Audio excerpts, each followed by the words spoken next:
Cause I can read between the lines, I ain't blind. We unwind what they're really saying, genetically modify what you're tasting.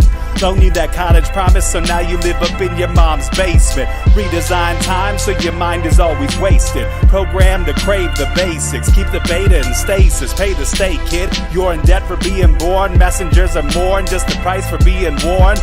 Don't be alarmed, disconnect from their machinations. Stop subscribing to the folly of own nations. Bone breaking ain't the answer, cause they seek the ownership of souls. Spread the seeds and watch them grow. Break the chains of control. Break the chains of control.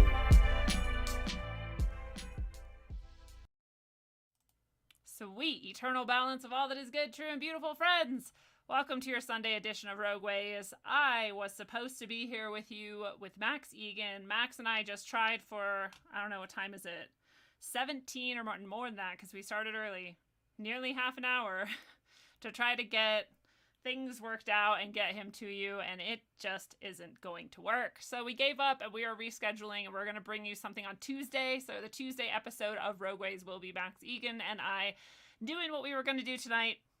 But then instead it's just a million problems, you know? We have electronic demons, both of us, and when the both of us have electronic demons that want to stop us, I guess we get stopped. But I still wanted to come and talk to you guys and hang out and give you something that's on my mind, and so that's what we're going to do today. So again, I know, sorry, it's going to happen Tuesday. It's just a few days away, but we're just going to have to wait for that. So what's up, Jeff Green in the chat? Chris Phoenix is here. Biggie Smollett is here as well, and other people watching who haven't said what's up yet. Come say what's up on YouTube if you prefer. I do get chats now from DLive and Facebook, so you can do it from anywhere you want. I believe if you're on Facebook, I cannot comment back to you, though, except verbally and live. So if you want some more interaction, most people usually are on YouTube. And let's go into our huge, let me tell you the things. Is that? Yeah. So as always, you can go to my website here. It is CoreySharman.com or RogueWays.org. They both take you to the same spot. I had the best compliment today. Somebody who I respect deeply, his name is Alan Cisco, told me that this is a treasure trove of material that is deep and thoughtful and poignant and or something like that. I forget his exact words, but it was very touching because I have lovingly put together this site over nearly a decade now, and the content is of course curated by me. It's all the things that I write and therefore the things that I love and think about, as well as a few guest spots from other people, such as I Call BS is a nice poem that a friend of mine wrote, and it is anonymous, but there's a few other guest spots too. One of the guest spots blew up recently. It was Jeff MK Ultra, Jeffrey Epstein, and other cover-ups. Something like 117, I want to say, hits on that the other day. So somebody posted that somewhere and people got really into it, which is cool. Anyway, that's the site. It links to my Subscribestar. You can check out some old episodes of Rogue Ways. You can check out books I write, my published work, Sine Curve of Aeons, my first fictional novel.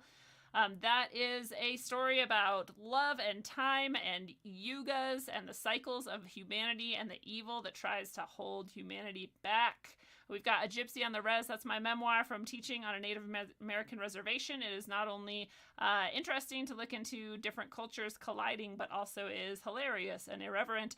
Mutable Reality as a collection of old poetry that is still good. But there's free poetry on the site as well. You can get a tarot reading while you're here. Everyone who gets one loves it. It is a way to connect with your higher self, your spiritual allies, and the messages waiting for you in the ether, helping you make a sense of some shit in your life that might be otherwise nonsensical. So come read about tarot and the other options of guidance that I offer you. Other fun things exist, and of course you can support me by purchasing items from the shop. There is Rogue gear, of course, all kinds of merch with the Rogue Ways logo on it. I've got some Orgonite pendants still for sale. They're very good price and awesome energy. I've got other classes I teach and tarot readings, of course. There is still a sale. I think I have 3 books left. Sine Curve of the Aeons is on sale right now. It's cheaper than you're ever going to get it. On Amazon, it's $15 plus sales, tax plus shipping. Right now on my site, you get it for $10, and that includes shipping anywhere in the United States. So I believe there's 3 left, and you can grab those here. So that is the site. You can also, of course, support me on Subscribestar. I will appreciate it greatly. I appreciate those people who are already supporting me on Subscribestar. I don't know if people really think about it too often, but I do this 3 times a week. I've been bringing you this show for almost 2 years now for free. I've never charged for it, and I never want to. And it is really nice when I can get people who recognize the value that they've gotten from Rogueways and give some value back to me in kind, and that is always appreciated. There is money and resources and time that goes into creating this, and so I would love it. If you're out there and you've been sitting on the fence and wondering if you should support, please do so today. You can even do it at the $1 level, which I respect and love. I know that a lot of people can't afford much, but I bet everybody can afford $1. So there's the $1 level, the $7 level, $22 level, and $55 level. The $55 level sounds expensive, but that gets you a $60 tarot card reading every month. So it's actually $5 cheaper than the tarot reading would be on its own, and you get all the Subscribestar content. So that is my favorite way to be supported. Thank you so much for my supporters. As always, you can also find Rogueways on SoundCloud. You can subscribe to it from any podcast app. If you're the kind of person who likes to listen and not watch, then it is doable. And I'm so glad I did SoundCloud, because I can tell how many people listen now. And that makes me happy. Way more than YouTube lets me know, I'm sure. I want to show you this too. On my site, you can, of course, subscribe like most sites. I didn't even know 238 people subscribe to my site. That's pretty cool. You can subscribe too and get updated anytime I publish something. But actually, what I wanted to share with you tonight is on my site. I want to talk to you about pain. It's a thing. I wrote this stuff about it, but for a second, I'm going to say what's up to the people in the chat. Oh, thank you, Trey Clark. You're such a nice man. Always supporting me. Everybody go check out Trey's channel. Trey is hilarious. He is an awesome musician. He is just a great guy. Trey is the shit. We've got Lori Faye in the house. We've got, shoot, I'm missing people, I think. Sorry if I skip you. We've got the Digital Apparition, that sexy guy. He's mine. You can't have him. We've got Chad Clemens. What's up? Mateo. Can you do a show and a video about the fallen ones? I'm writing it down right now. And I will absolutely. That sounds awesome. Good suggestion. Yeah, Gloria, I'm glad you're over here now. You're always on Facebook. Now you're here. YouTube, that's where it's at. Gordon Hamill, what's up? Mateo, I can give tarot readings without meeting. What I would do is you would purchase the reading. I could even still record it for you if you want to watch the video of it.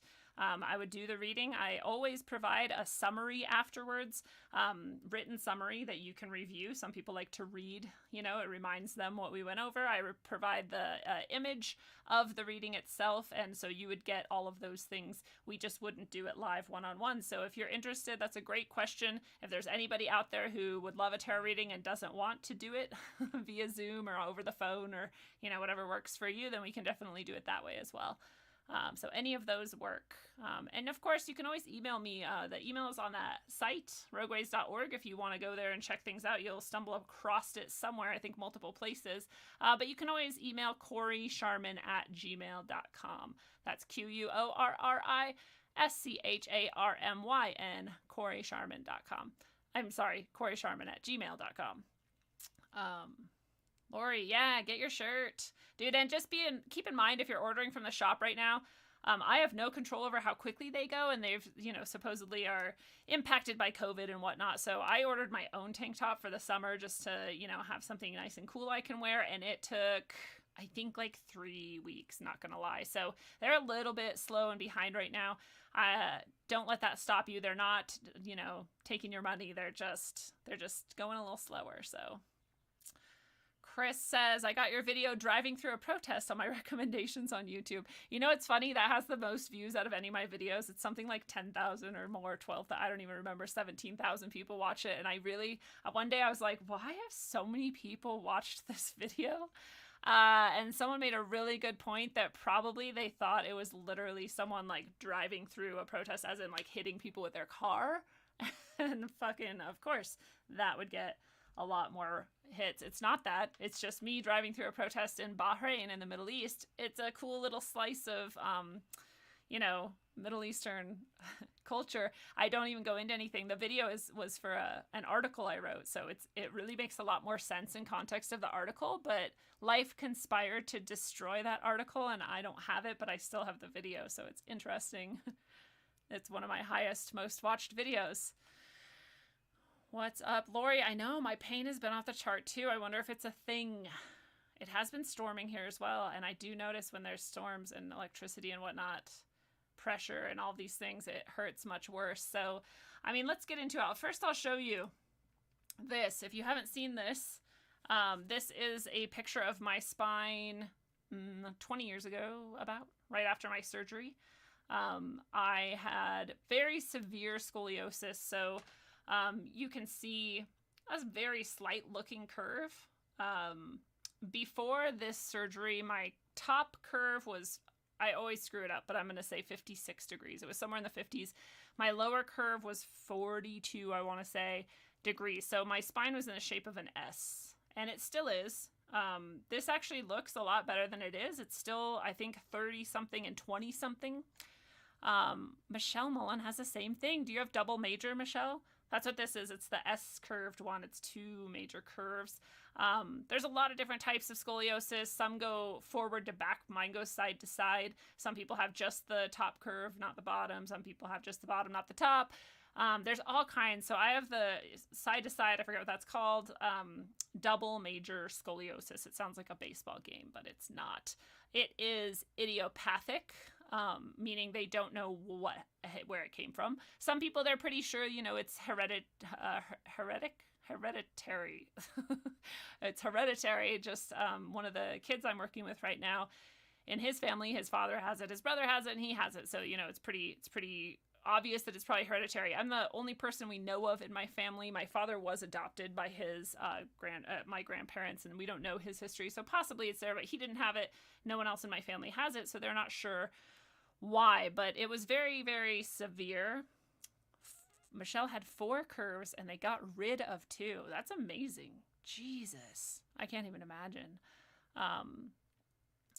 What's up, Erie Fairy? Nice to see you.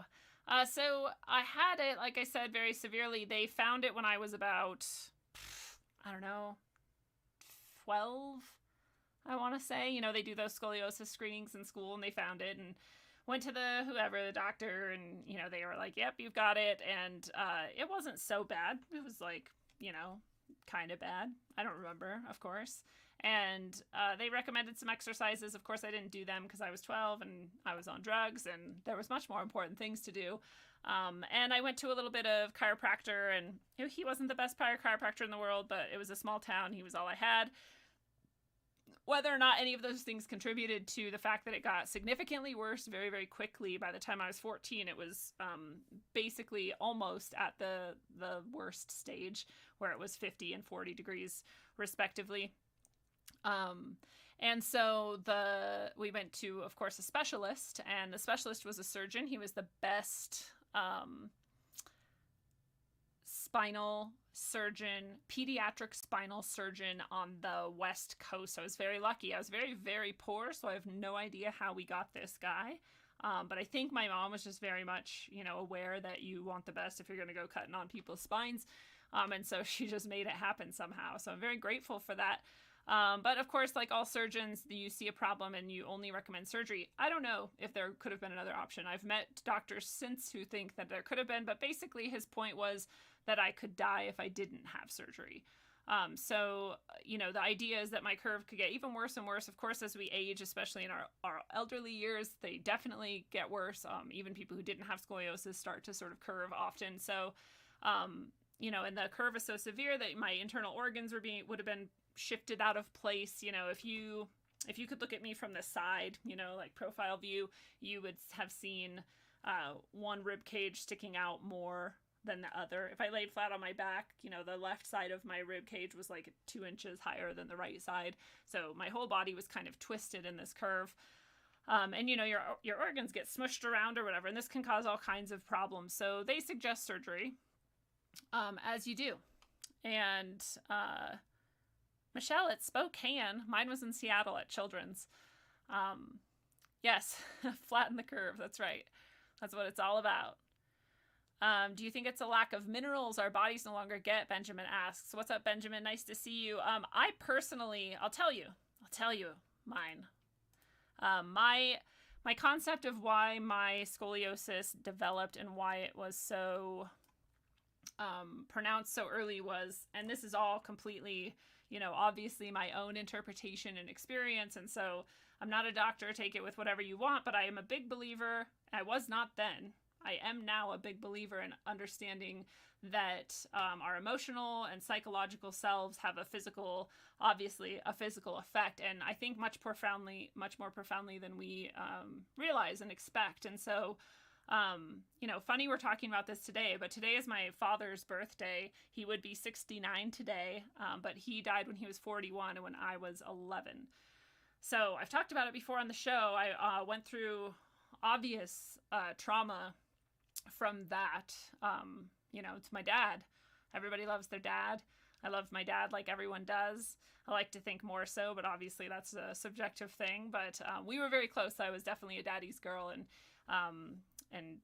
we were very, very close. And so losing him was exceptionally hard, and it came amidst a bunch of other trauma, including being taken away from him by force and being really, really angry that I wasn't allowed to stay with him, and felt, a lot of chaos and turmoil about that. So first I was taken from him, was very angry about that, and very shortly after that he died.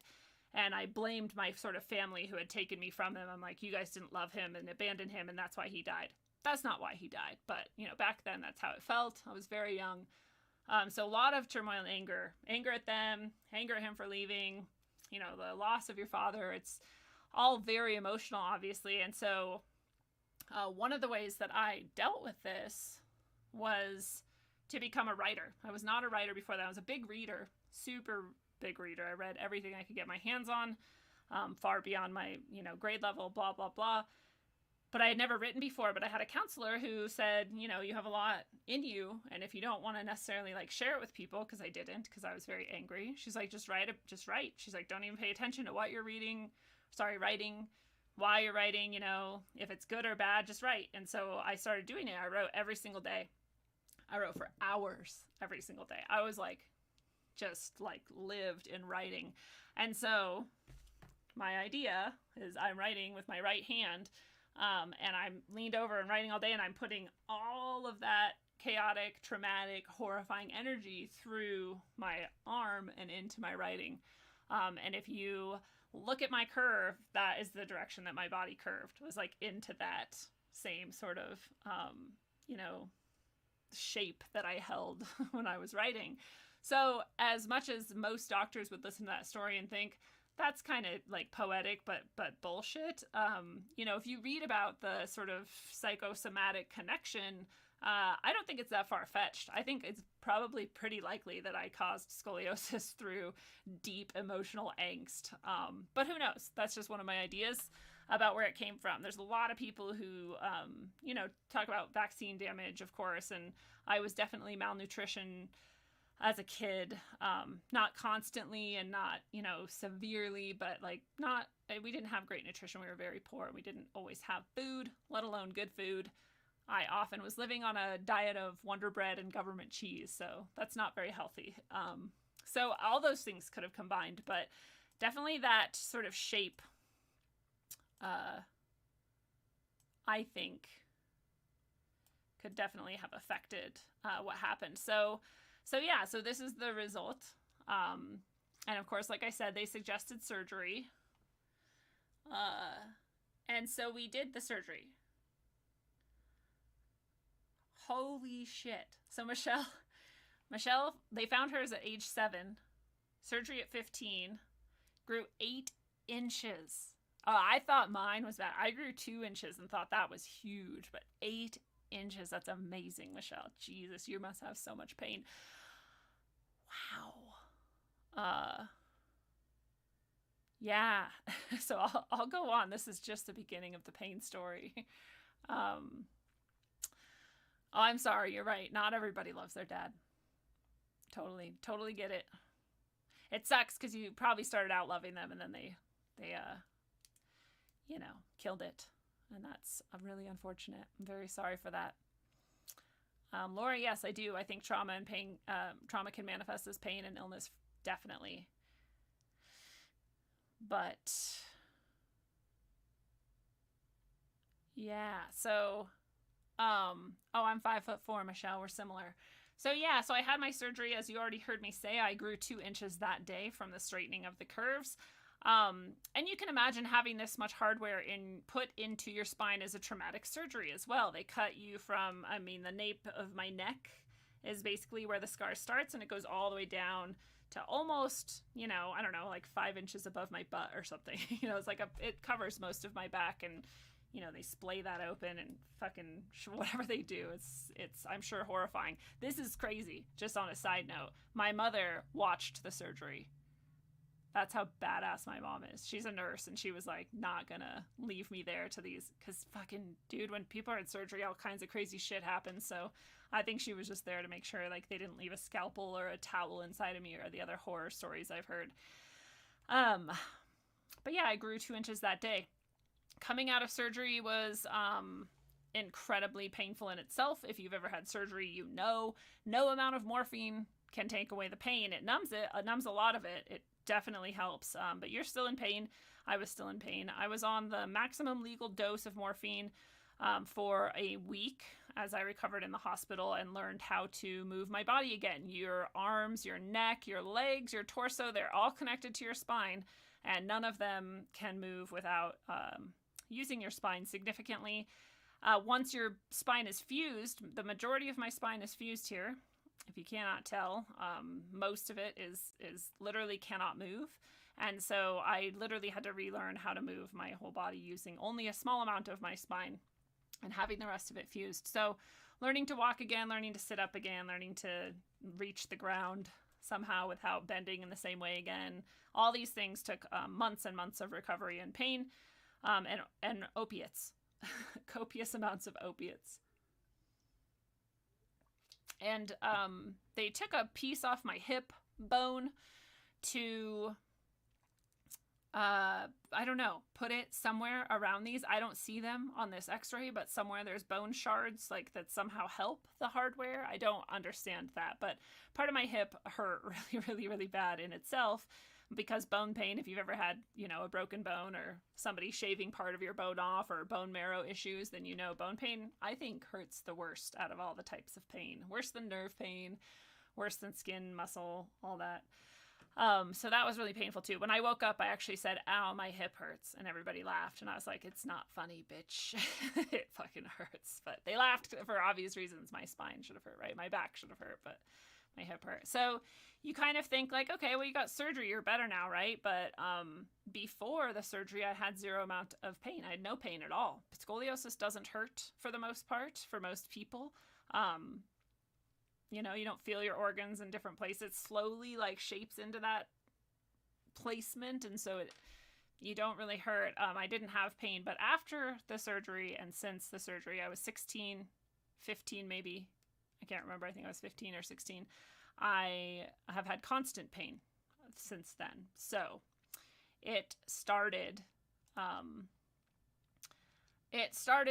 in, I don't know why I'm showing you that, but you can go read this article if you'd like on CoreySharman.com or RogueWays.org. It's called "I Am Become Pain, the Destroyer of Worlds." And pain does destroy worlds. But since then, I not only have that hip that, the bone was dug out of, it has had arthritis since then. We were just talking earlier in the show, Lori and I, about how when storms roll through, your arthritis flares up. If you have arthritis, any old injury, any bone injury will hurt and ache. And so it does that sometimes. I maybe will go back actually to the picture and show you, if you think about, it's not the greatest picture, but if you think about, there's like 5 vertebrae up above this hardware, and maybe like 5 vertebrae below, and those are the only parts of my spine that move. Over the years, those areas have degraded because they take the amount of movement and use that an entire spine would normally absorb.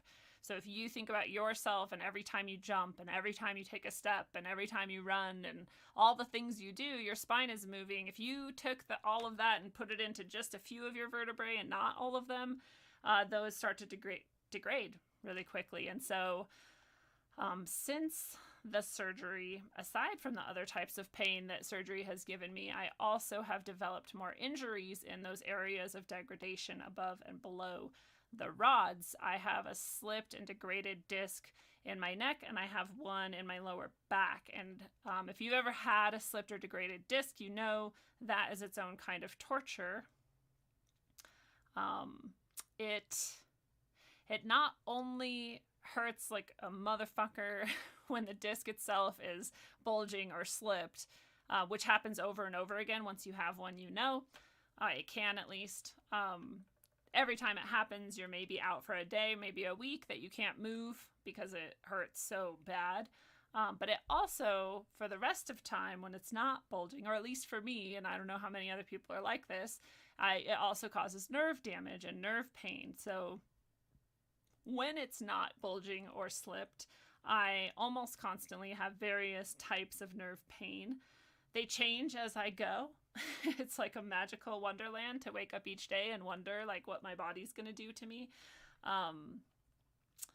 My most often pain from my neck is it causes muscle spasms, which were the first type of pain I got after my surgery. Besides the hip bone hurting, I had muscle spasms in my neck. And if you've never had a muscle spasm, then basically it's your muscles like just freaking out. They're like, it's like they're contracting and releasing and contracting and releasing so fast and so many times a second. It just feels like they're just contracting, but they're actually like doing both. And if you touch that muscle that's doing it, it feels like a rock. So it's like seizing up.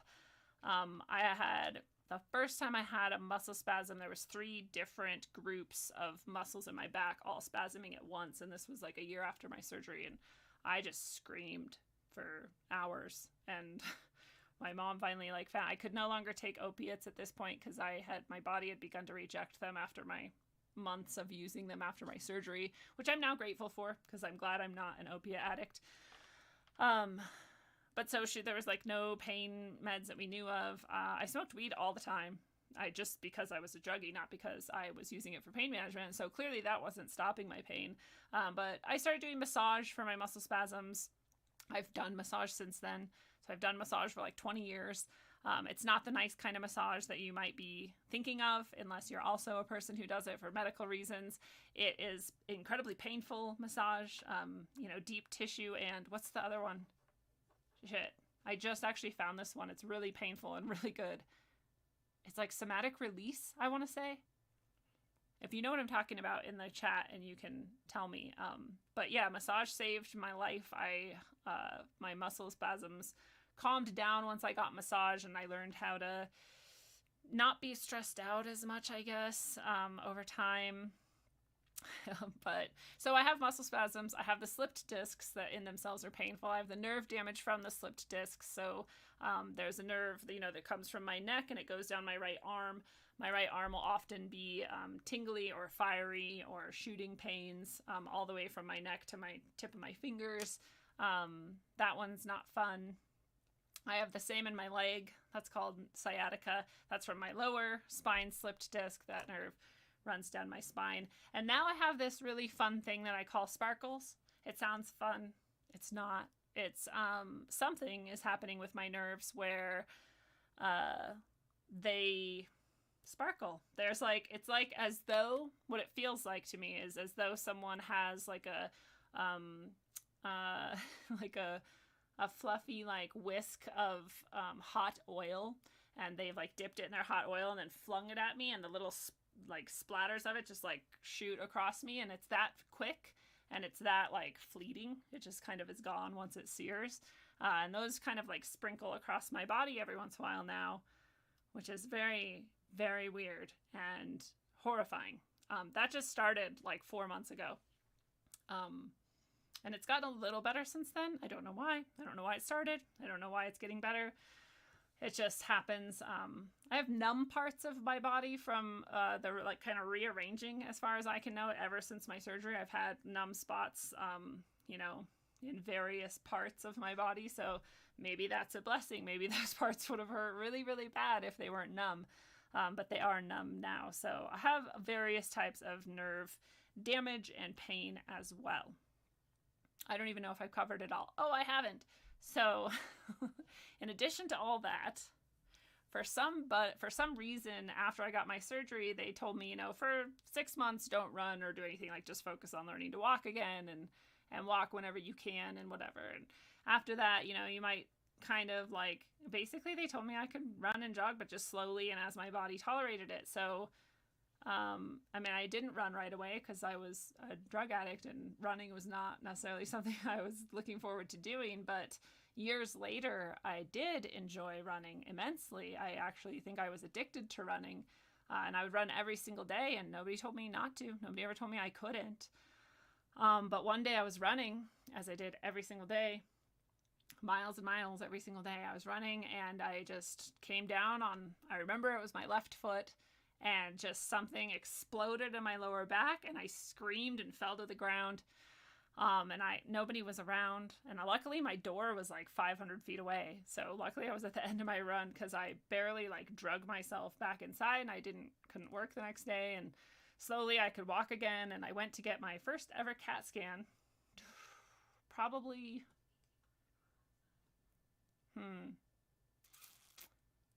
let's just say 15 or so years after. Yeah, about 15 years after my surgery. So I'd had x-rays since then, but I'd never done a CAT scan. I went into, again, Children's Swedish Hospital in Seattle. They have the neurospine surgical specialists or whatever. It's a fantastic department, great doctors. I went in, had my CAT scan. Can't do an MRI because I have metal in my back. So the guy did it, and we've never met before. He's just some random doctor. My surgeon is long gone, and I haven't been into any of them specialists for years, so they don't know me. And he does the CAT scan, and he comes back, and he's looking at me for a while, like just like eyeing me, like I'm psychotic or something. I'm just kind of like getting nervous. I'm like, what is happening right now? And finally he's like, aren't you in just immense pain? And I was like, yeah, I am. And he's like, I don't know how you're walking. And I was like, I don't know, man, I have to walk, right? And he's like, pulls out my CAT scan and like shows me and walks me through all these different injuries I have in my spine. And I'm like, okay, well, that explains why I hurt all the time. But he was just in awe of it. And it kind of made me feel better, because sometimes I'm like, am I just a pussy and this is all not that bad? And I just complain a lot, or whatever. And it turns out, no, I'm actually really good at dealing with pain. So that's good. Maybe, I guess. So he explained that I had broken one of my vertebrae. It happens to be the same vertebrae that is involved with one of the slipped discs in my lower back. And I broke it on both sides. The vertebrae has, I'll pull up a picture for you. The vertebrae has something called, I think, spinal processes. Let's look at a vertebrae diagram.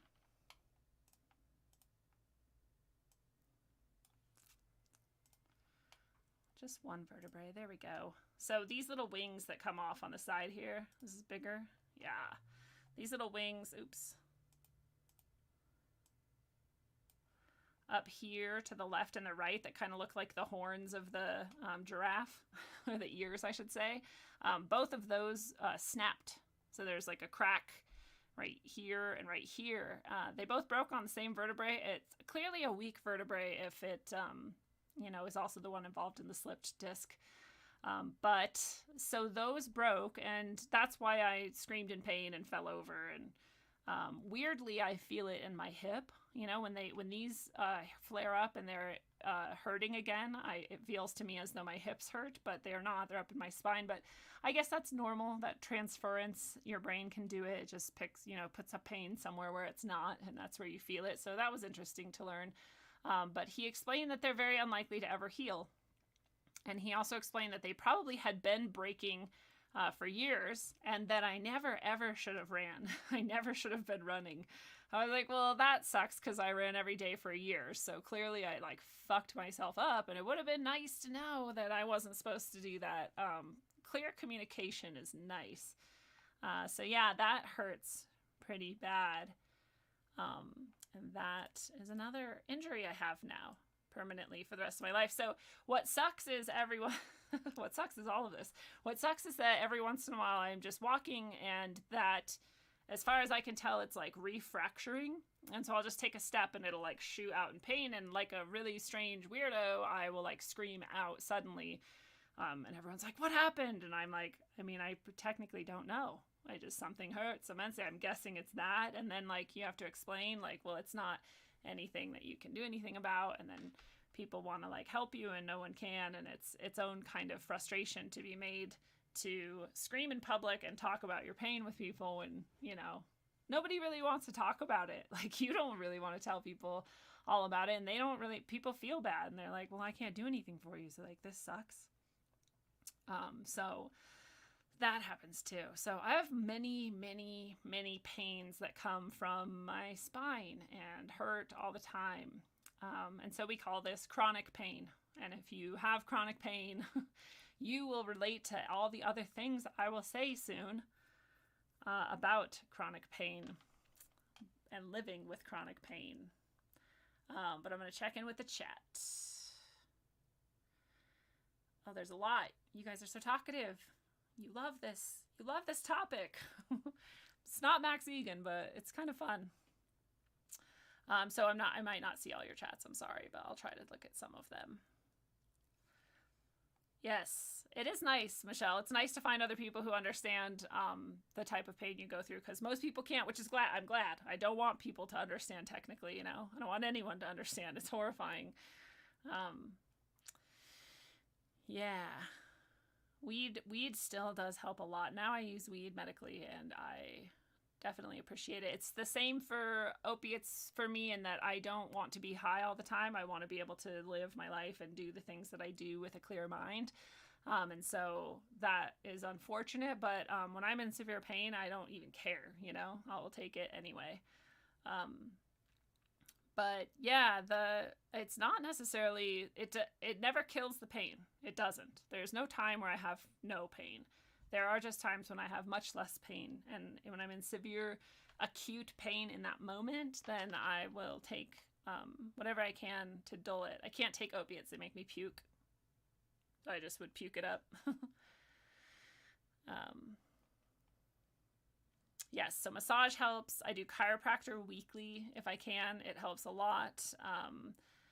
I have found my own ways of doing decompression for my spine. That helps a lot. I have pressure point tennis ball. If you have a tennis ball, if you have muscle pains like I do, if you have like muscle spasms like I do, or just, you know, regular muscle pain, you can put it between yourself and a wall and kind of roll up, and I just cracked my neck like 8 times. Roll up and down on it and kind of massage things out for yourself. So that's really cool. If you're someone like me who can't necessarily afford massages a lot, then that is a nice way to be able to treat yourself. I do that.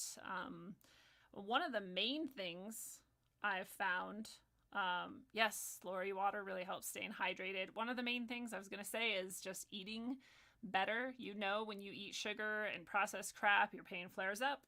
And when you eat really, really healthy and well, your pain goes way down.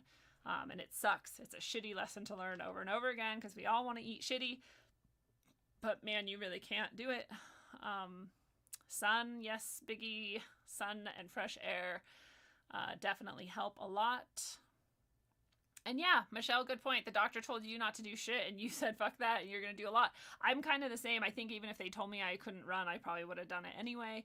Stupidly maybe, but it's like, I just feel like, dude, I'm this fucked up already. I'm going to die someday. Like, I might as well do what I can. I might as well do what I'm like, you know, and like they say, what you never, ever, ever want to do is stop moving. No matter how much pain you're in and no matter what you think is happening, like, you want to find ways to keep moving. Like, even when I'm in a lot of pain, I try to take long walks, and exercising regularly is very helpful for pain reduction. It's really good to keep your body strong, because all the little tiny muscles in your body help to keep your spine stable, help to keep all your bones stable, and help to keep you healthy overall. And so you want to do those things.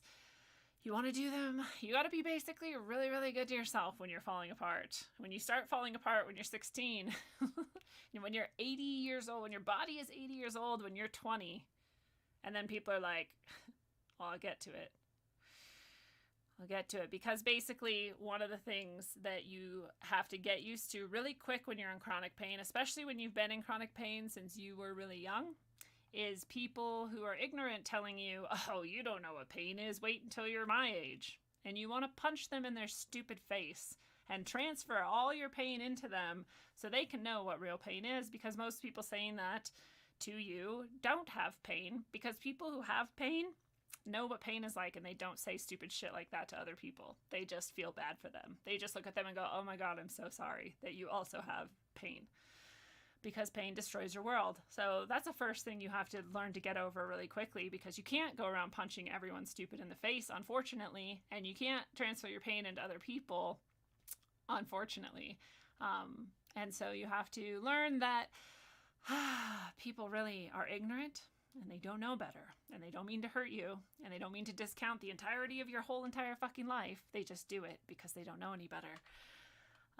So I learned to forgive people really quickly when they say stupid shit like that. I'm like, you have no clue. Let me draw a diagram for you of my spine and tell you of my pains. And, you know, when you have a muscle spasm while your disc is slipped and you have nerve pain shooting down and you're having arthritis all in one day, then you can tell me about how I don't know pain, but I still would know. So fuck you. So that's one of the things. One of the things too you get used to is there's this awesome, somebody put it so well. They were like, one of the things that sucks about, you know, technically I'm disabled, technically I have a disability, technically there are things I cannot do anymore, like lift over 20 pounds or whatever I'm not supposed to. I do anyway. You know, and so, you know, people can't see it. They don't know it. They would never guess it.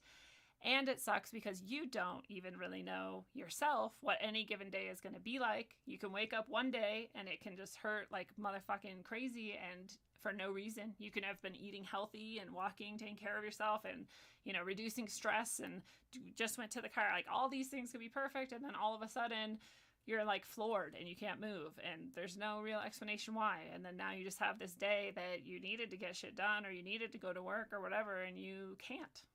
And then you can have a day where you like, you know, I just gardened for 3 days in a row and I should be like super fucked up over it. My back should be hurting so bad and I have like all the energy and no pain. And I mean, when I say no pain, I just mean it's not stopping me today. I have pain every day.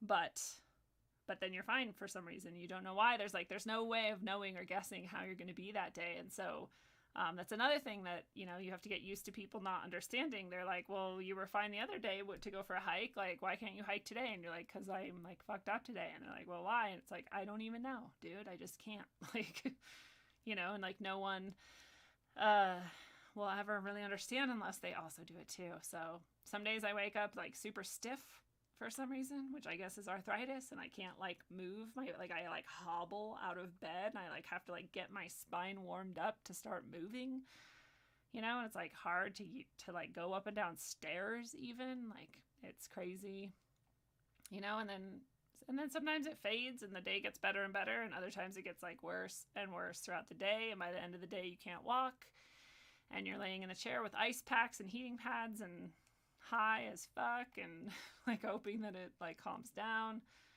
I don't know. It's just crazy. Oh, I forgot one more injury. If you guys want to add it to the list. One of my parts of my rod has broken and it digs into my spine all day. You could like feel it. If you were standing here with me, I could put your hand on it and like move my spine, and I can feel it right now grating against the metal grates against my spine. I can feel it happen, and that hurts too. And that happens all day, every day. But yeah, on a like cold, damp day, sometimes the pain is unending. I actually moved to Colorado in part because I have so much less pain here than I did in Washington, and I really think it's that cold dampness and that constant rain. As much as I love Washington, the dry, you know, thin air of Colorado is really, I think, a lot better for my pain. So I feel much better here. You may know too, if you have scoliosis, spine issues, slip discs, or any of these things, that sometimes your hips, your knees, and your ankles also get out of alignment and fucked up. So I've got some damage to all of those. Sometimes they sort of ache as well. My head hurts sometimes because of the nerve damage in or whatever's going on in my neck. Like, it's just, there's a bunch of different symptoms that come and go. And all of my systems, skeletal, nerve, organ, muscle pain, all of it comes and goes. And again, if I need to explain it to people, it, like, makes them feel bad. And especially if I say to someone, like, I have a bad back, they're like, you're so young. Or like, this is one of the things. You're gonna relate to this if you're in pain too. When you tell people that you have pain, and they're like, you don't know what pain is. If you were in pain, you wouldn't be moving. And I'm like, just like, breathe deep. And I'm like, it's a struggle to move. Thanks for diminishing all of that. Thanks for treating me as though, like, my huge success and accomplishment in moving is nothing to you. But no, if I'm in vast amounts of pain, that doesn't mean I don't move, because I learned a long ass time ago I'd be in bed for the rest of my life if I never moved when I was in pain, even severe amounts of pain. So that's hard to explain to people, why you're still moving even though you're in vast amounts of pain. It's hard to explain to people that I can do this show. Right now I'm in pain. I'm in more severe pain than I normally am on any given day. Yesterday was a pretty bad day and I was laid up for the evening, not moving. And then this morning I tried again, and throughout the day it's getting worse. My neck is pretty fucked up. I can't turn my head past here to the right. I can't move it past there. I can go like this, and I can turn that way, but I can't do it to the right. My neck is, like, really painful right now. But I can do this show and talk to you because I have years of practice of living through pain and focusing despite pain and functioning through pain. But it's a continuum, Some days I give up, because I'm so fucking sick of pain, and you can't stop feeling it. You never stop feeling it. You kind of, like, get better at ignoring it. Even when you have painkillers, it never goes away. It's just, like, easier to ignore. And so it just fucking gets old. Like, you can't express to people how frustrating you sometimes are. And, like, especially when I suddenly have new symptoms, it's most often sends me into pretty deep depression, because, again, if you have pain, that when you have a new symptom of pain, all of a sudden your first question is this going to be the rest of my life now? Is every day going to be this level of pain now? Because I already got used to the previous level and I don't want to add to it. I don't want to go up a level. I'm done leveling up. Let's level down. And so you often get very depressed. It's hard work to be in pain all the time. It makes everything you do harder. It makes your patience almost absent sometimes. It's really difficult to interact with people. Sometimes I, like, can't talk because I can't, like, focus enough to just, like, get sentences put together, because I'm so apathetic about it, because I'm in so much pain. Like, what's the point of talking if this is what pain feels like, it sucks. It's like I think the emotional, mental part of it is the hardest part. And that sounds crazy after all the physical pain I just listed to you. That seems like that would be the hardest part. And that's a really fucking hard part, but it's way harder to, like, stay mentally present and positive through an unending amount of pain. That's why they have support groups and, like, like, therapy for it, because it's its own fucking beast, dealing with this. Michelle knows what I'm talking about. Lori knows what I'm talking about. Yes, Susan, what's up? Nice to see you. It is awful. And if you ever know somebody, you kind of, like, will understand them more now, perhaps. But because not everyone wants to really talk about, especially the mental and emotional parts of it. I think a lot of people kind of think, like I was saying earlier, like, am I just being a bitch? Like, am I just, like, fucking need to get over it? Or, like, it's really hard to give yourself the space to be angry and frustrated and incredibly depressed about pain. But yes, Exactly. Eerie Fairy says that when I've described pain to people and tell them what I deal with on a daily basis, they say they'd never know because I hide it so well.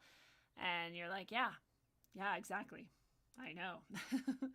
Hide it really, really well. I just like learned to work through it. And I mean, you can't go around all day, every day telling everybody how much pain you're in, right? You can't like every single move you make be like, this hurts in this way. Here's this way that this hurts. Everything I do hurts. Here's the ways in which it hurts.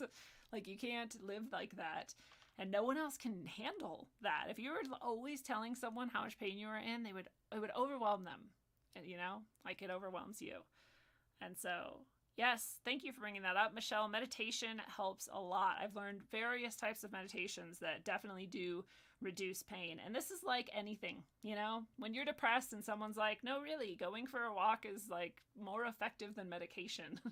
And you're kind of like, fuck you, I don't want to fucking walk. Like I'm depressed. Pain is kind of the same. It's like, you know, you can drink more water, you can eat better, you can go on a walk, you can meditate, you can do all these things. But sometimes when you're in like the midst of a huge amount of pain, you just fucking give up because you're like, why the fuck? I don't even care anymore. There's no point to continuing this struggle.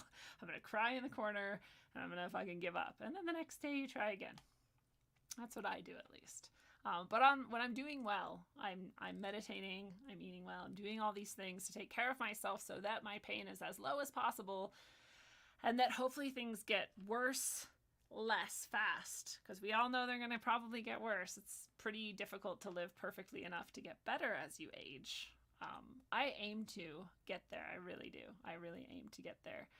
But I take better care of myself every day, every year, and yet I still get more pain as I go. And so I wonder, I'm still glad that I'm taking care of myself, because if I didn't, it would probably get worse faster and be even worse now than ever. But it's still hard to think about how much more perfect I'd have to be to maybe have no increase and only decreases in pain. But it comes and goes. It comes in waves. I have huge, progress accomplished sometimes, and then I have huge setbacks other times. And, that's just life. That's just how it is. Let's see what you guys are saying. It's exhausting. Yes, that's the other thing that people underestimate, is how exhausting it is to be in pain. It's like you can start the day strong and be like, yeah, it hurts, but I'm going to do stuff. And you get like halfway through and it's like, I need to take 12 naps and sleep forever. And you can't, because you still have the rest of the day to get through. You're exhausted. Yes, to heal. It sucks because I feel like I'm like a challenge for everyone, every doctor and every healer I ever meet. They're all convinced. They're like, we can help you, we can do this. And they always help somewhat. It's never, I don't think you can heal this. Maybe I'm an asshole. Maybe my belief that it can't be fully healed is part of why it can't be. Who knows?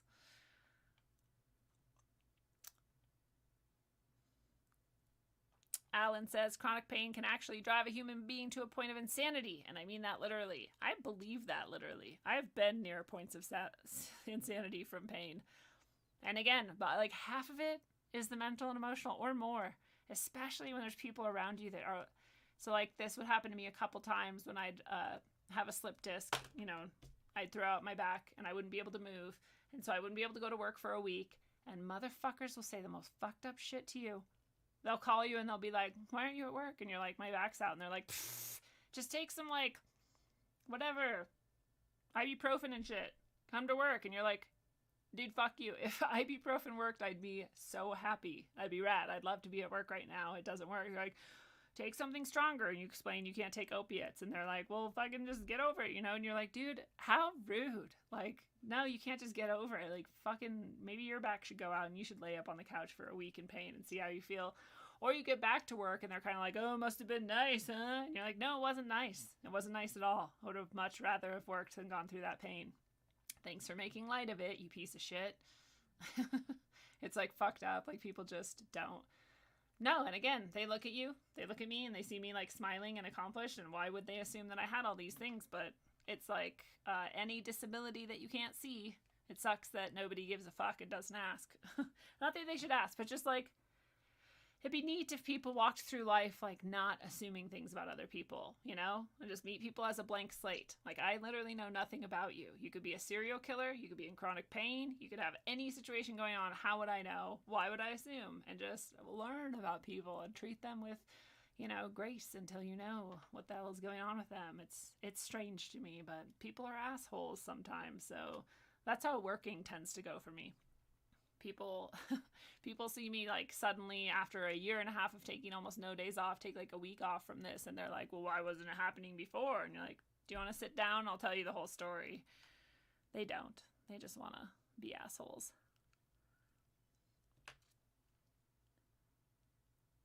Yeah.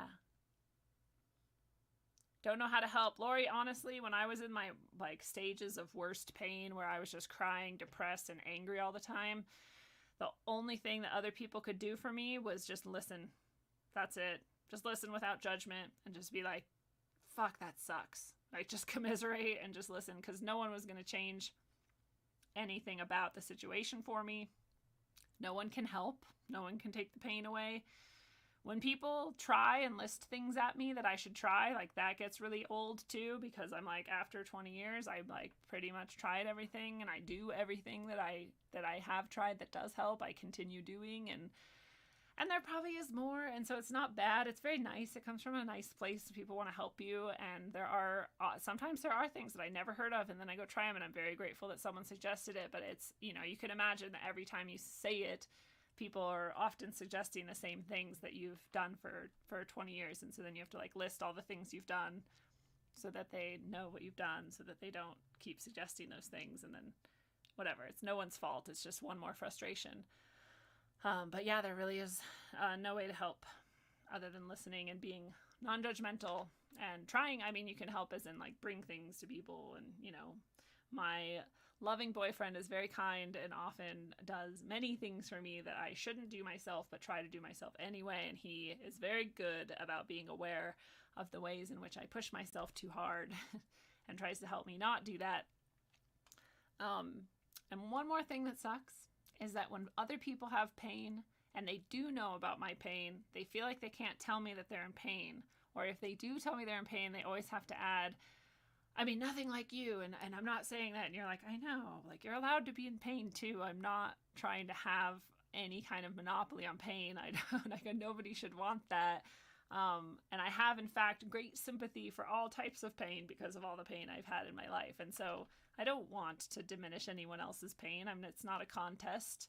And we're not in, you know, it's not a limited thing. We can all have pain, unfortunately. So you don't have to ever feel bad if you're in pain around somebody with chronic pain. You're allowed to be in pain too, as far as I'm concerned. That's how I've always been. All pain matters. That's right, Chris. All pain matters. Can they fix the broken part? No, they can't. To fix the broken metal or the broken bone actually can't be fixed for whatever reason. I don't really understand. I think it's just too weak, and even if it mended, it would like re-break again. And the metal that is broken that digs into the spine, they would basically have to replace the entire set of hardware, and so they would open that whole entire spine up again, remove the hardware, and put new hardware in, and that would be so traumatic and so painful and so horrifying to heal from that it's not worth the amount of pain it causes, basically. If it were like infected or, you know, causing me not be able to move, or like maybe it'd be worth trying, but it just hurts. That's all. It just hurts.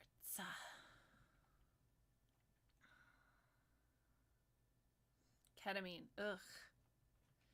Yeah, no, I don't think I would ever want to even try ketamine, because it's still fleeting, like you say. That's a thing. You can get this pain relief for a moment and then it comes right back. So like, what's really the point of it? I kind of am like, it's better to find ways to soothe it, find ways to prevent it, find ways to like keep it as low level as possible, and find ways to keep moving despite it. Because if you're on drugs to numb it or dull it, the rest of you is numbed and dulled too. It's like you're really living like a part of a life. And I'm not talking about, like, if somebody's using painkillers, I'm not talking shit about it. Use all the painkillers you want. I'm just talking about where I'm at.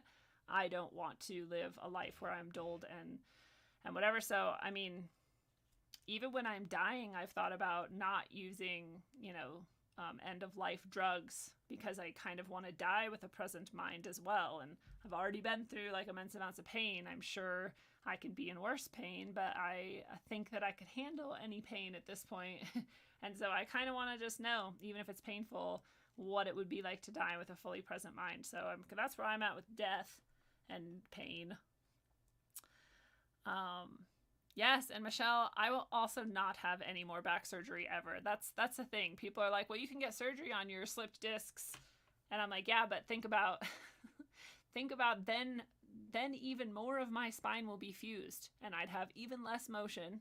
Most surgeries don't reduce pain. People don't understand this, and surgeons don't tell them this. You can go look at the medical research and you can read about the results of most of the surgeries they do. And if you're out there listening to this and you're considering having surgery, I strongly recommend you don't.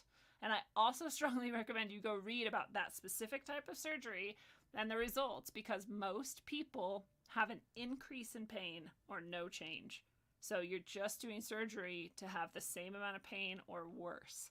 It's fucked up. They don't tell you that because they're not in the market for not doing surgery, and they're not in the market to reduce pain. They're in the market to fix the structural problem. They're like engineers with scalpels. They don't have, for the most part, a holistic view of you, and they don't have a view to reduce your pain. It's not what they're doing. That's not what their job is. Their job is to cut you open and put stuff in you or take stuff out of you. That's how they see the world. So you really want to go look at those studies and learn that most of these surgeries that people do on their back are likely to make them disabled for life and have greater amounts of pain. It's much, much, much better, even if you're in great amounts of pain. Often it's much better to find every other possible method you can find to help yourself continue to live where you're at with what you have, because it's just very likely to get worse if you do surgery. So there are some surgeries that have great success, and it's very few of them though, and they're very specific. So you just want to look and you just want to think about it. So yeah, self-care is a struggle for anybody in a lot of pain, Lori. I'm glad you pointed that out. It's hard. It's hard to keep giving a shit every day. You know, we all have learned a great amount of self-care if we're in chronic pain, and some days it gets overwhelming to try and continue to do so much self-care all the time. And to like leave behind things you want to do because you have to put so much time and effort into the things that keep you healthy and going. It's like you want to go out and you want to play with people and do these things, but I have to go home because if I don't get enough sleep and I don't eat a salad and I don't drink 2 more gallons of water today or whatever, you know, whatever it is, it's like you have to weigh all these things and juggle them around, and it can get to be a lot. If I had worse teeth, they might believe my pain. Yeah, a good smile is a good mask. They say that about dolphins too, right? They're always smiling and you can't tell how much pain they're in.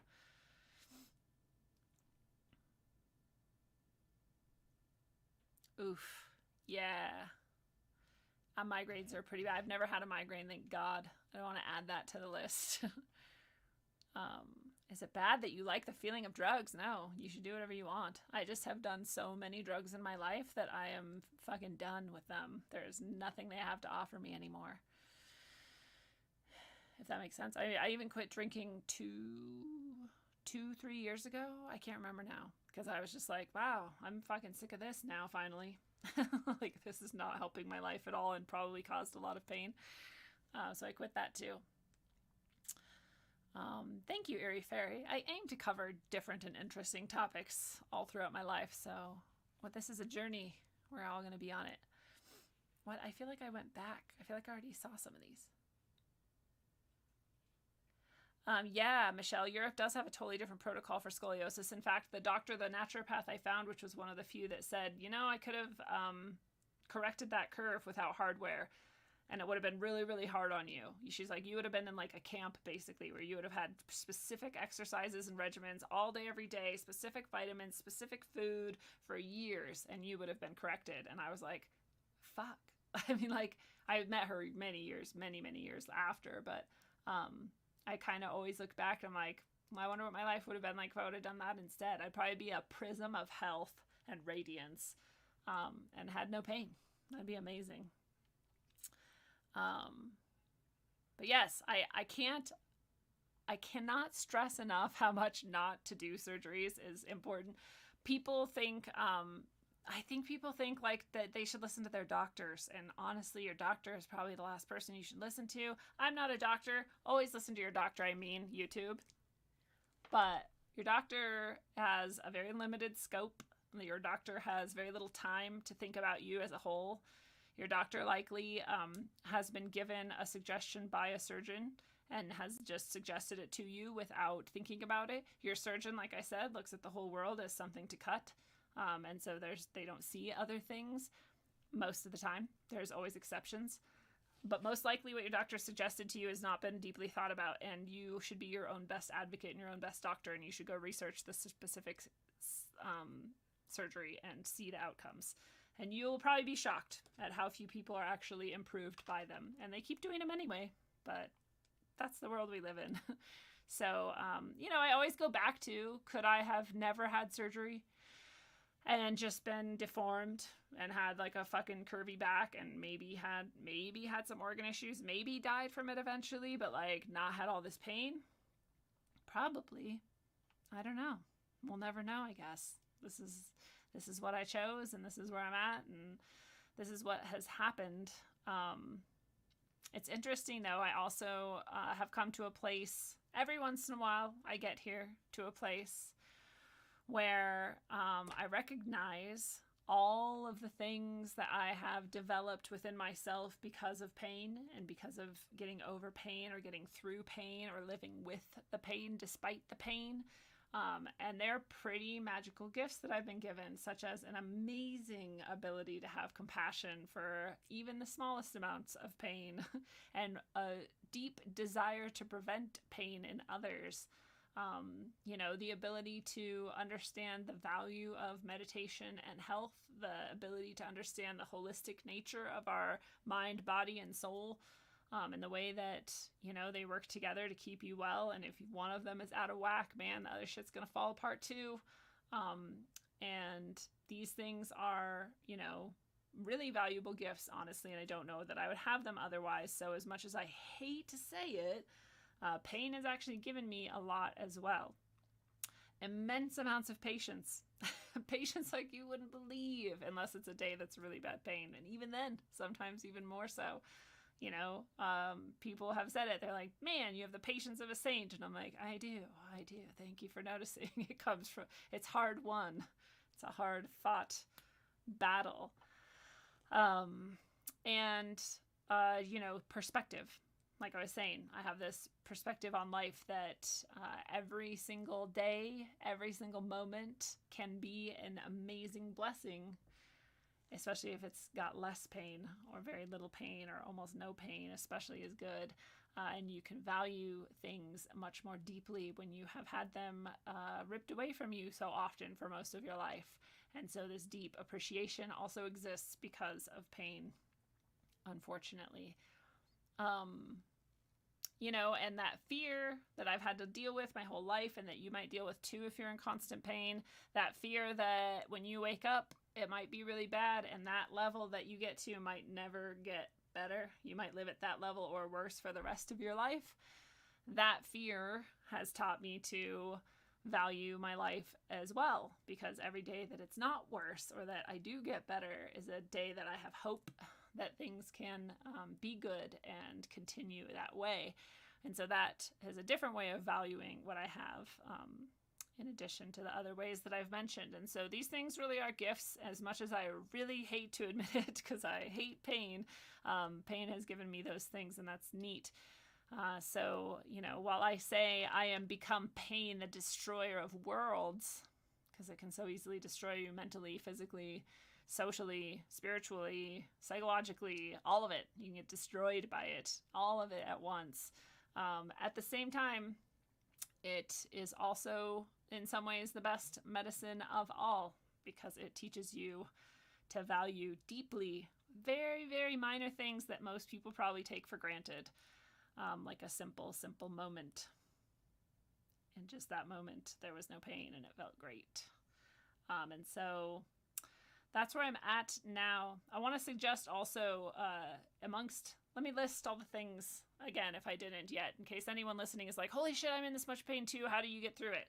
So we mentioned nutrition. Shout these out in the chat if I miss anything so I can list it here. We've got nutrition. Really taking care of yourself is amazingly, keeping the acidity and the inflammation and the sugar and all the processed crap down to a minimum is really going to make your whole body feel better. No matter what type of pain, nerve, bone, all of it, it's going to be better if you eat better. Drinking water, staying hydrated. Gonna do it right now.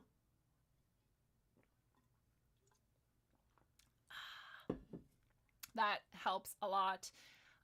Not using drugs and alcohol as much as possible is good, unless they're the type of drugs that are used in the type of ways that do help and reduce your pain. Then of course medicine is nice, and any of these drugs can be a medicine depending on how they're used. But most drugs and alcohol really inflame you and bring you more toxicity, and your body has to deal with more, and that's going to cause more pain. So you want to reduce that as much as possible. Moving in ways that are healthy for you. So you can't give a one size fits all. For example, yoga is part of what makes my sparkles, my hot splatters of hot grease pain, that type of pain much worse actually. So I can't do yoga anymore. But I have found that Qigong is neat. And so I do Qigong and I walk, but doing movement, keeping your body moving and strengthening your muscles in ways that are not stressful for you, that make you feel calm and strong, are very, very good for pain. Meditating, being calm, finding ways to reduce stress. I can't tell you enough that teaching was the worst choice for somebody in my amount of pain, because it's incredibly stressful and there's no way to reduce the stress. And so, even if it's a good stress, it's just an incredibly stressful job. So quitting teaching was one of the best things I've done for my pain ever, to be honest. So finding ways to de-stress as much as possible is going to help your pain a lot. Acupuncture is fantastic. If you can afford acupuncture regularly, the more regularly you can go, the better you're probably going to feel.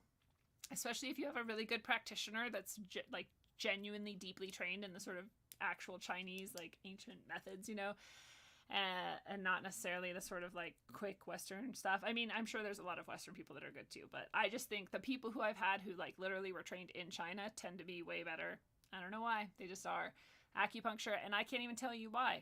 Obviously our bodies have, energy channels, and acupuncture helps manipulate them, and they actually work. So I was astonished the first time I tried it, because I was much more of a materialist then.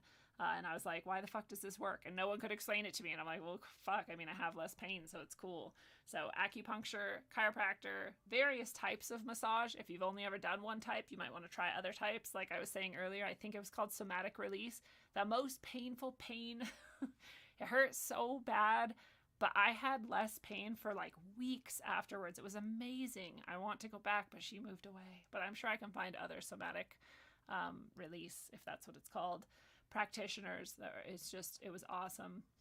So there's various types of massage. Even if you're like me and you're a veteran at massage, you might want to look into others, because that was new for me and it kind of blew my mind.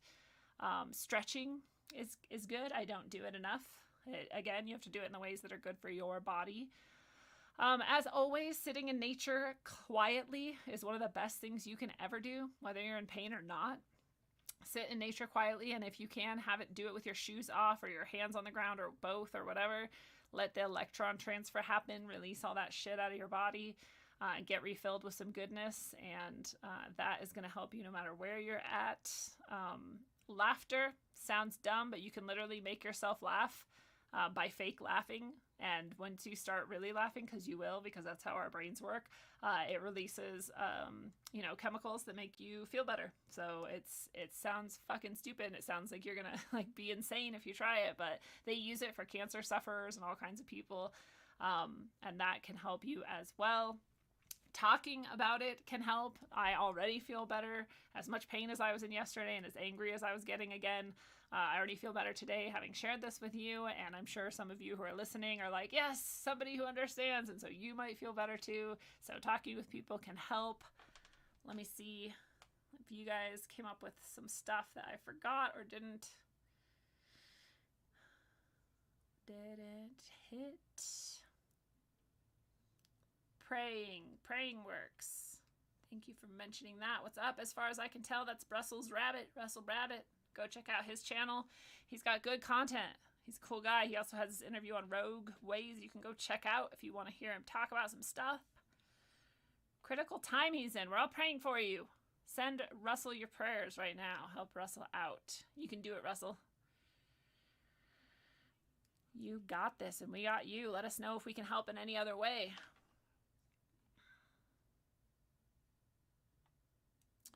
Raising your Kundalini. Oh, I'm working on it. Would your surgeries have helped in doing so? I don't know. I feel like my surgeries maybe even prevent me in some ways from doing things because all my, physical alignments and shit are fucked up or whatever. But who knows? I'm working on it, like I said. I feel like I'm making progress, so...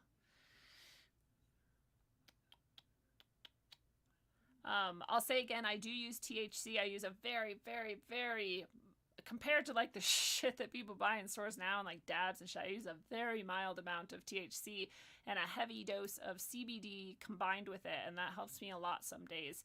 I want to point out too, there are people, and I don't want to out them, but if they want to out themselves, they can, who do microdosing. I have tried it. That helped immensely. It was really cool. It helped mentally, physically, emotionally, all of these things. Microdosing psilocybin, and so I highly recommend it. I just had, after I did that for a few months and had very great results, I started having a few that made me actually feel high, which you don't necessarily feel when you're microdosing. You might like for a small moment or whatever, but I did a little more so. And then my higher self, my guides, whatever you want to call this, came to me and said, stop eating mushrooms. And so I was like, oh, okay. So I did. So I'm not sure what, might have happened if I didn't. I think I could probably go back to it at some point if I really need something, but I think it's one of those things that it's like, it was a medicine I used for a moment and it wasn't meant to be forever. But some people use it consistently. Some people are in a lot worse pain than I am. If that blows your mind, it's just definitely true. I can tell many people are in a lot more pain than I am, and with all kinds of more symptoms too. When I had my thyroid flare up on top of all this shit, it was even worse because then I had, lethargy and depression even more so, and, weight gain and inflammation and like horrifying hormone issues and just like bullshit, man, on top of all this pain. That was pretty bad. So I know there's people who deal with multi-system sort of failure, and that can be overwhelming. And so some people microdose consistently and they never really stop, except for like, the breaks in between. And, you can read about how to microdose. But anyway, my point is microdosing can help a lot as well.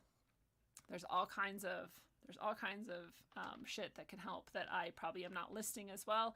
And again, as far as I've said, like, don't do drugs or whatever. I mean, do whatever drugs help you. I'm not trying to stop anyone from taking their medicine. I just think recreationally abusing drugs and alcohol is a way to feel more pain in the end. Biggie Smollett makes a good point. He says there's a strange correlation between truthers and chronic pain, or alternative community people, or whatever you want to call our sort of loose network of people. It's true. There's also a connection between people who suffered severe trauma as children and who have joined this community. There's also a connection between people who have felt like they're an alien, like they're an outcast, like they never fit in, and like they came here from somewhere else to change the world and our community. It's very interesting when you look at all these sorts of correlations of like why people end up aware of and seeking the truth. And maybe it's because learning the truth is pretty fucking painful, honestly, like mentally and psychologically and emotionally. So maybe we're kind of like, we've been through worse, we can take it, give me what you got. And that's why we kind of end up here. I'm not sure. Benjamin Crossland says, love the grounding. It might be crazy, but I get naked and cover myself with mud and sun dry. Amazing and fun. That's not crazy. That's fucking amazing. I mean, people do mud baths. It's the same thing. I went to Ecuador once and I was on an amazing journey. It was fucking rad. And one of the cool things was we happened to run into a dude from a local tribe up in the mountains, and he invited us on a tour of his tribal grounds, and we were like, yeah. So we met him the next morning, and he took us up the mountain, and this is how some people die, but we were lucky, and he didn't want to kill us. No, we could tell he was a nice guy, but we got on some horses, and we all rode through these old trails that they had, and he showed us these like lookouts, and an eagle came up to us and met us. Like, it was fucking amazing. This German couple we had met joined us. It was just really, really cool. And we were hiking, going all over. He's telling us all the plants that you can use for medicine and how you can eat them. And this kind of sacred, the stories of the medicine and all of these things were amazing. And we got down to his village, and there was an area that was kind of off to the side. And he kind of like eyed us like, like, I don't know. And we were kind of like, what do you got? What are you looking at us for? And he was like, I think we can do it. And we were like, what? And he's like, I think I can take you over to this place. And we were like, okay. Like, what is it? And he takes us over, and there's this spring that is sacred to his tribe. And for some reason, no one was in it that day. It was hot as balls. And he's like, I mean, you might not have, like, swimsuits. I don't know if you guys, like, skinny dip, wear your underwear, whatever. But, like, we can get in this spring, and you can use the sacred mud and cleanse yourselves. And I was like, this is fucking amazing. Like, we get to do this shit for fucking just because we just met this guy, and, like, he's awesome. And so we got in this sacred spring, and you dive down, and you get this, it's like silt clay at the bottom. And you like take it, and we just smeared it all over, and we like floated in this water, and it was one of the coolest things I've ever done in my life. I'm all for covering yourself in mud, is the moral of this story. And that was a very sacred day. That whole trip was crazy and awesome. Lots of weird stories from that trip, and that was just one of them. But this is what happens when you travel without like a set agenda. And you just have kind of a loose, like, what you might do, because shit like that happens. And if you were like, no, I need to be at this other hotel in this other city by 4, sorry, and then you never did that, like, that would suck. So we're lucky that we were open-minded people who could kind of flow through shit like that. But microdosing, yes, microdosing psilocybin. You look into specifically just search for microdosing psilocybin, and you will find it. Some people microdose LSD as well. I just aim for the natural. I think it's better. I'm biased. I think LSD is awesome too. It has its time and its place, but if you're going to microdose, I would go with mushrooms myself. They're little healers. They'll heal you. Oh, that's awesome, Michelle. You and I could swap stories about shamanic healings. I love it. He did know you had rods because he was a shaman and he could see through you. My higher self is a party pooper. I don't know. I've learned to trust my higher self. They tell me shit. I'm like, okay, got it. Word. Going that way now. I love sweat lodges. Ooh, doing sweats is good too if you're in chronic pain. I mean, depending, again, of course, always consult your physician or whatever, I guess. But sweat lodges and sweat, even if you don't have a sweat lodge and you want to go to like the sauna or whatever, like that shit's good for you. That can help a lot. Thank you. Lori Faye says she microdoses and helps others with the medicine. If you want to know more, she is a vast wealth of knowledge, and she's a beautiful soul. So Lori has dealt with various types of chronic pain as well. She knows better than I. She could have done this episode way better than me. That's what I think. Or we could have done it together, but it was the last minute, obviously, because Max was supposed to be here. Again, I'm sorry that he was not, but he and I are going to meet on Tuesday and get you that episode that we missed today. So we can catch up with him, and it's always nice when he can be here. And so I'm very excited about that. And thank you all for letting me talk about my pain for an hour and a half, which I didn't mean to do, as always. I really appreciate you guys a lot. And I hope that some people listening have had a nice, validation of their experiences in pain. I hope other people listening have had a sort of wake-up call if you know people in pain of like what it might be like for them. I hope that people listening might also have learned a couple ways that they might help their pain, relieve their pain, and or, learn to manage their pain. And again, as always, I hope that no one has taken any judgment or direction from what I have offered you.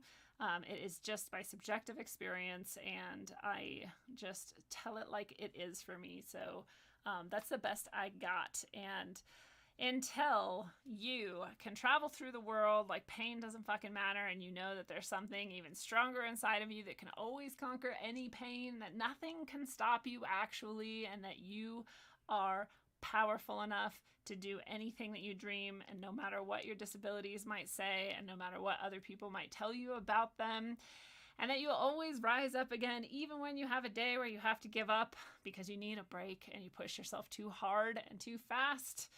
And until you can love yourself through all of that and always keep going, travel well, aim for balance, and always look inside first. Mwah.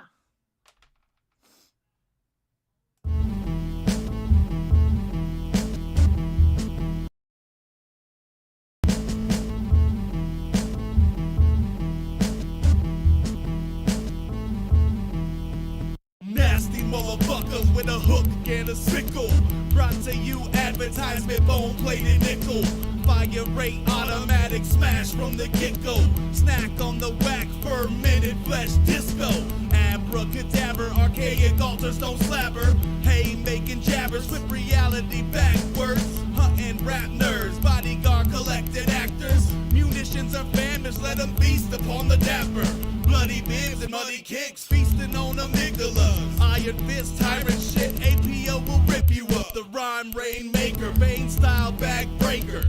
Genghis-Khan depleted uranium satellite lasers. Cloaked in anonymity, I know you never heard of me. No rusted tools used for Crowley style surgery. Dissect a whole set, God body. God taught me to dissect the whole body. When it gets sloppy, I'ma get there. Rhymes rare like steak, get crushed like crates to create 52 states. And it's Baghdad, dust the towels, no rags. Straight melt dash, dust the ash. Turbans while the niggas perkin'. It's on purpose, my service touches the sun's surface. And rainbows touch serpents. My light all night shines so bright. I'm a star for eons, Hollywood's for peons. Cause they try to copy the same shit we on. Hey, I ain't done yet. Lungs depleted and can't breathe, can't believe it. Trying to seek it while trying to peep it. It's a secret. Now you're nobody. Label somebody. Trying to claim John Gotti. It's yours truly.